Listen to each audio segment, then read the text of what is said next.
नमस्कार विद्यार्थी मित्रांनो, मी भाग्यश्री प्रधान आणि तुम्ही पाहत आहात मराठी जी के आन्सरिंग क्वेश्चन। आजचा आपला टॉपिक आहे अर्थशास्त्र, जनरल नॉलेज प्रश्न आणि उत्तरं। आपला हा भाग 1 असणार आहे। या भागामध्ये आपण एकूण तब्बल 30 प्रश्न पाहणार आहोत आणि असे आपण 4 ते 5 व्हिडिओच्या माध्यमातून हा अर्थशास्त्र पूर्ण कव्हर करणार आहोत। तर चला तर सुरुवात करूया। त्यापूर्वी तुम्हाला एक माहिती सांगते, आपण त्याचबरोबर मराठी व्याकरण, राज्यशास्त्र, भूगोल, पर्यावरण, general knowledge, current general knowledge, इतिहास, सामान्य ज्ञान म्हणजे कॉम्पिटिटिव्ह एक्झामचे, सरळ सेवा स्पर्धा परीक्षांचे जेवढे पण विषय असतील किंवा मग तलाठी भरती, पोलीस भरती, इतरही सरळ सेवा भरती आणि MPSC भरतीचे प्रिव्हियस इयर क्वेश्चनचे व्हिडिओ आपण या चॅनलच्या माध्यमातून घेणार आहोत। प्रश्न उत्तर आपण या चॅनलच्या माध्यमातून घेणार आहोत। सपोज जसं की तलाठी भरती 2023 मध्ये झाली होती, TCSनी हे पेपर घेतले होते आणि एकूण 52 शिफ्टमध्ये हा पेपर झाला होता आणि त्या पूर्ण 52 शिफ्ट पेपरचे आपण ॲनालिसिस पाहणार आहोत। कोणते प्रश्न त्या 52 शिफ्टमध्ये आले होते ते सर्व आपण पाहणार आहोत। तसंच प्रत्येक MPSC असो, पोलीस भरती असो, तलाठी भरती असो, वनरक्षक भरती असो किंवा कोणतेही ग्रामसेवक भरती असो, सर्व ज्या स्पर्धा परीक्षांना उपयुक्त आहे असे सर्व व्हिडिओ आपण या चॅनलच्या माध्यमातून घेणार आहोत। चला तर सुरुवात करूया। आपला टॉपिक आहे अर्थशास्त्र, general knowledge question and answer. हा एक्सप्लेनेशन सोबत आपण हे प्रश्न आणि उत्तरे घेत आहोत। तुम्ही जर आपल्या चॅनलवरती नवीन असाल तर आपलं चॅनल सबस्क्राईब करा। व्हिडिओ आवडला तर व्हिडिओला लाईक नक्की करा। चला तर सुरुवात करूया। आपला पहिला प्रश्न आहे, अर्थशास्त्राचे जनक कोण आहेत? तर याचं उत्तर आहे ॲडम स्मिथ। कोण?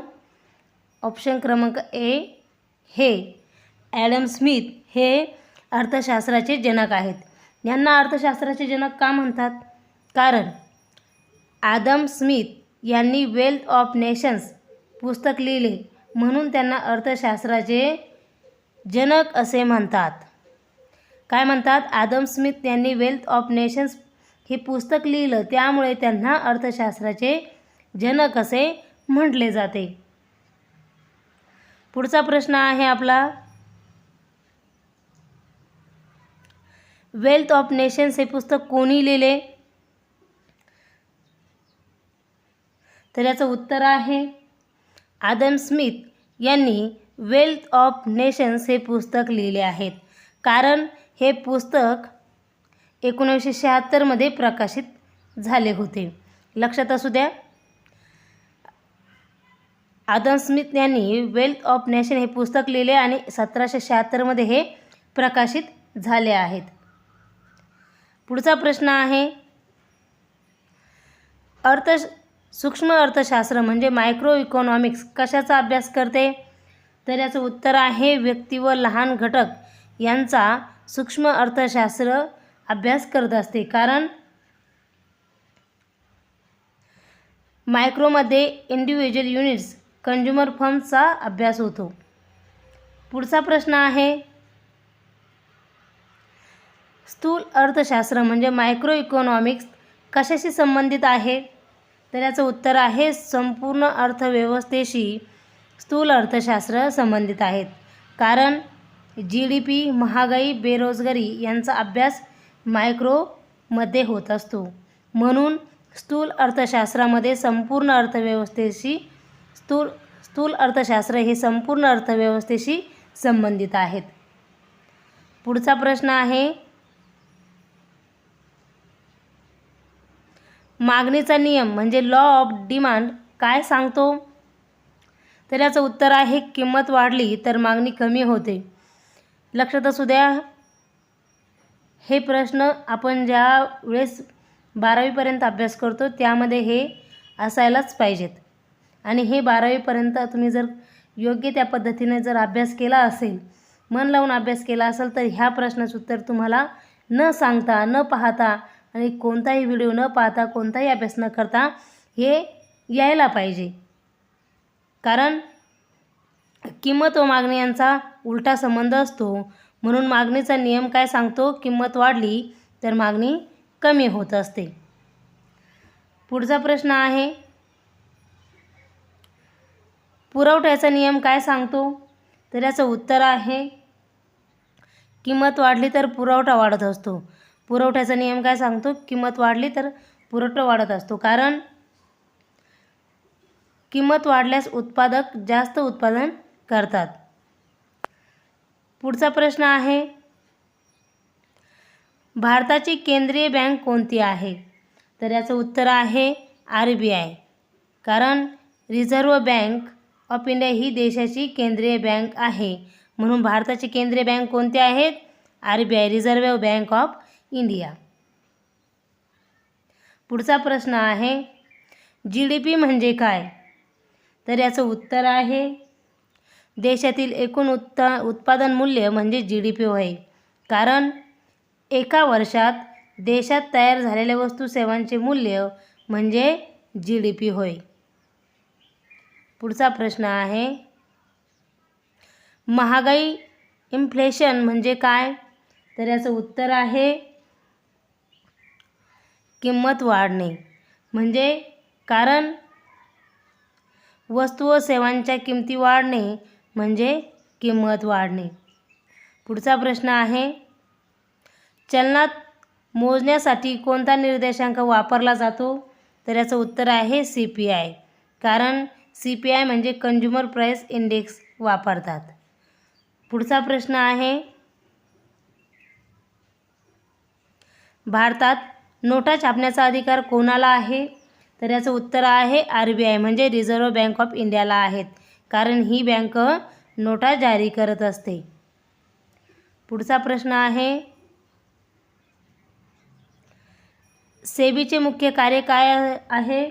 तर याचं उत्तर आहे शेअर बाजारावर नियंत्रण ठेवणे, म्हणजे सेबी गुंतवणूकदारांचे संरक्षण करत असते. पुढचा प्रश्न आहे, नीती आयोग कधी स्थापन झाले? तर याचं उत्तर आहे 2015 साली नीती आयोग स्थापन झाले. ऑप्शन क्रमांक C उत्तर आहे याचं. नीती आयोग 2015 साली स्थापन झाले, कारण प्लॅनिंग कमिशनच्या जागी 2015 मध्ये आले आहेत. पुढचा प्रश्न आहे, भारतातील सर्वात मोठा कर कोणता आहे? तर याचं उत्तर आहे GST. हा भारतातील सर्वात मोठा कर आहे, कारण GST हा एक अधिकृत अप्रत्यक्ष कर आहेत. पुढचा प्रश्न आहे, बेरोजगारी म्हणजे काय? तर याचं उत्तर आहे काम नसणे म्हणजे बेरोजगारी होय, कारण काम करण्याची इच्छा असूनही काम मिळत नाही म्हणजे बेरोजगारी आहे.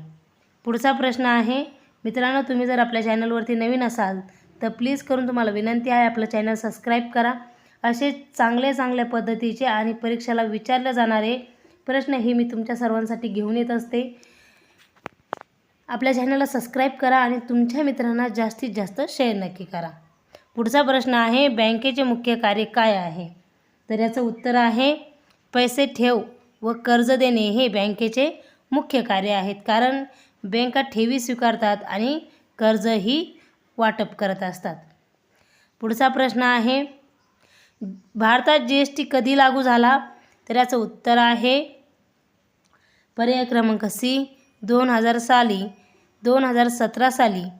ऑप्शन क्रमांक C 2017 साली GST हा लागू झाला, कारण 1 जुलै 2017 पासून हा GST लागू झाला आहे. हा प्रश्न कोणत्या ना कोणत्या परीक्षेत प्रत्येक वेळेस विचारला जातो, त्यामुळे राईट नोट करून ठेवा. पुढचा प्रश्न आहे, विदेशी व्यापार म्हणजे काय?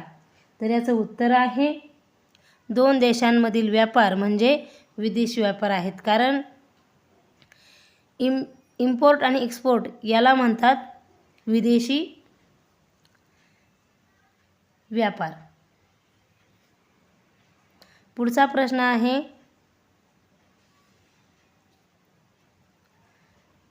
इम्पोर्ट म्हणजे काय? तर याचं उत्तर आहे पर्याय क्रमांक B आयात करणे, म्हणजे परदेशातून कोणतीही वस्तू आपल्या देशामध्ये आणणे म्हणजे वस्तू परदेशातून आणणे आपल्या देशामध्ये जी वस्तू आपण परदेशातून आणतो त्याला इम्पोर्ट असे म्हटले जाते. पुढचा प्रश्न आहे, एक्सपोर्ट म्हणजे काय? तर आता त्याच्या विरुद्ध येईल. एक्सपोर्ट म्हणजे काय? निर्यात. याचं उत्तर काय आहे? हे पर्याय क्रमांक बी, निर्यात. कारण जो माल आपल्या देशातून दुसऱ्या देशात जातो किंवा परदेशात जातो त्याला एक्सपोर्ट असे म्हणतात. वस्तू परदेशात विकणे म्हणजे एक्सपोर्ट करणे होय. पुढचा प्रश्न आहे, कर किती प्रकारचे असतात?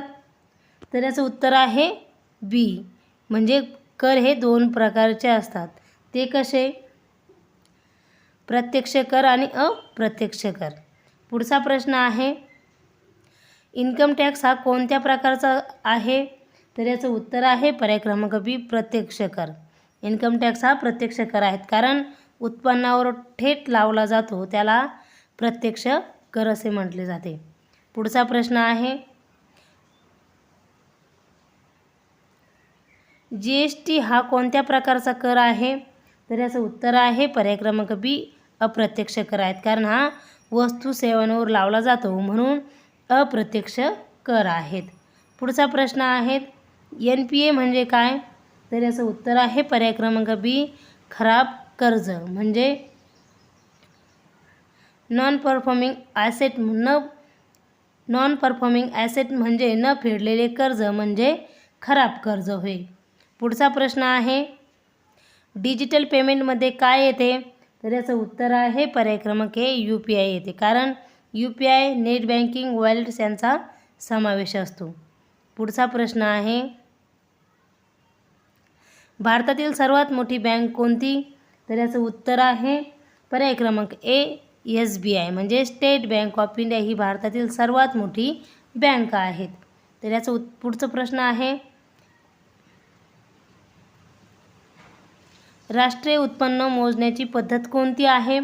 तर याचं उत्तर आहे पर्याय क्रमांक डी, वरील सर्व. म्हणजे उत्पादन पद्धत, उत्पन्न पद्धत आणि खर्च पद्धत म्हणजे राष्ट्रीय उत्पन्न मोजण्याची पद्धत आहेत, कारण तिन्ही पद्धती वापरता येतात यामध्ये.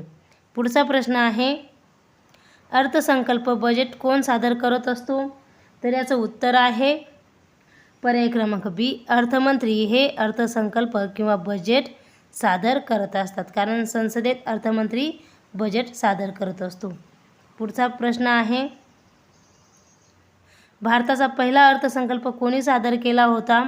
तर याचं उत्तर आहे पर्याय क्रमांक बी, षण्मुखम चेट्टी यांनी भारताचा पहिला अर्थसंकल्प सादर केला होता. आणि आताच्या सध्याच्या अर्थमंत्री कोण आहे? तर निर्मला सीतारामन आहेत. 1947मध्ये हा पहिला अर्थसंकल्प भारतामध्ये सादर झाला होता आणि तो षण्मुखम चेट्टी यांनी सादर केला होता 1947मध्ये. आणि आताचे सध्याचे अर्थमंत्री कोण आहे? तर निर्मला सीतारामन आहेत, लक्षात असू द्या. पुढचा आणि शेवटचा प्रश्न आहे, बँकिंग क्षेत्रावर नियंत्रण कोण ठेवत असतं? तर याचं उत्तर आहे पर्याय क्रमांक बी, RBI म्हणजे reserve bank of India he banking क्षेत्रावर नियंत्रण ठेवत असते. RBI बँकिंग प्रणाली नियंत्रण करत असते. मित्रांनो, इथेच थांबूया. हे होते पार्ट 1 ते 30 प्रश्न. पुढील भागामध्ये आपण 1 ते 100 प्रश्न पाहणार आहोत आणि खूप महत्त्वाचे प्रश्न असणार आहेत या अर्थसंकल्पामध्ये. अर्थशास्त्रामध्ये राज्यशास्त्र, विज्ञान, पर्यावरण, general knowledge, current general knowledge, इतिहास, सामान्य ज्ञान, मराठी व्याकरण आणि इतरही भरपूर सारे विषयांवर आपण वेगवेगळ्या पद्धतीने व्हिडिओ बनवणार आहोत. त्यामुळे आपल्या चॅनलला सबस्क्राईब नक्की करा. तुमच्या मित्रांनाही जास्तीत जास्त शेअर करा. व्हिडिओ आवडला तर लाईक नक्की करा. व्हिडिओ शेवटपर्यंत पाहिल्याबद्दल तुमचे सर्वांचे मनःपूर्वक धन्यवाद. इथेच थांबूया.